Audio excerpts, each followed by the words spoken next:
திருச்சிற்றம்பலம்.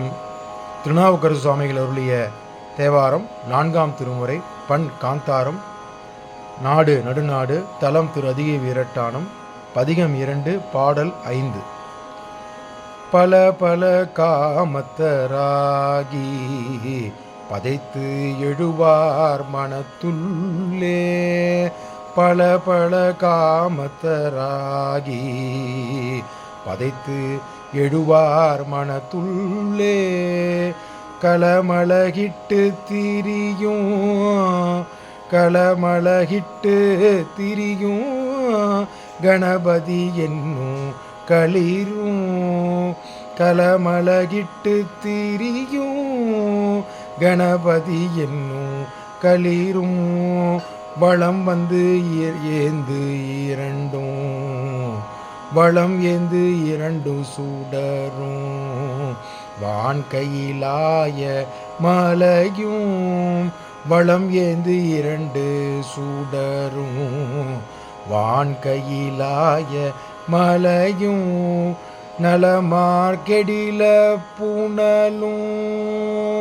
நலமார் கெடில புனலும், உடையார் ஒருவர் தமர் நாம் அஞ்சுவது யாதொன்றும் இல்லை, அஞ்ச வருவதும் இல்லை, அஞ்சுவது யாதொன்றும் இல்லை, அஞ்ச வருவதும் இல்லை, அஞ்ச வருவதும் இல்லை. திருச்சிற்றம்பலம். திருச்சிற்றம்பலம். 5ஆம் பாடலின் விளக்கத்தை பார்த்து விடலாமா? இந்த பாட்டில் நான் முன்பே கூறியது போல் யானையை ஏறி அவரை மிதிப்பதற்காக அந்த சமண மன்னன் செய்கிறார் அல்லவா, அதில் இந்த குறிப்பு வருகிறது.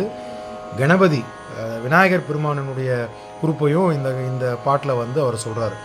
நமக்கு எல்லாருக்கும் தெரியும், அதாவது கணபதி பெருமானின் அவதாரம் எப்படி அப்படின்னு உங்களுக்கு எல்லாருக்கும் தெரியும். தேவர்களின் வேண்டுகோளுக்கு எனக்கு யானை முகம் கொண்ட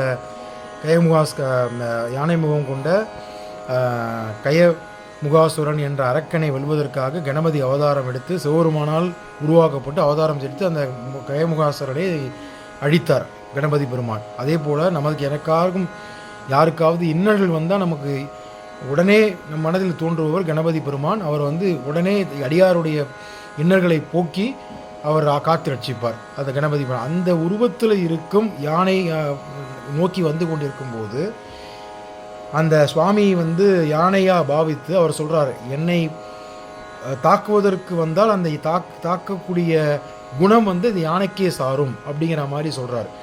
அப்புறம் சுவாமியை வர்ணிக்கிறார். அந்த மாதிரி கைலாய மலையில் நீங்கள் இருக்கீங்க, கெடில நதிக்கரையில் இருக்கும் திரு வீரட்டானேஸ்வரரே, அப்படி இடையூறு கொடுத்தாலும் என்னை காத்து ரட்சித்து அருள்பவர், அதனால் நான் எதுக்கும் அஞ்ச மாட்டேன், மத யானையை அடக்கி சுவாமியை ரட்சித்து என்னை காத்து அருள்வாருங்கிறத இந்த பாட்டில் சொல்லியிருக்கார்.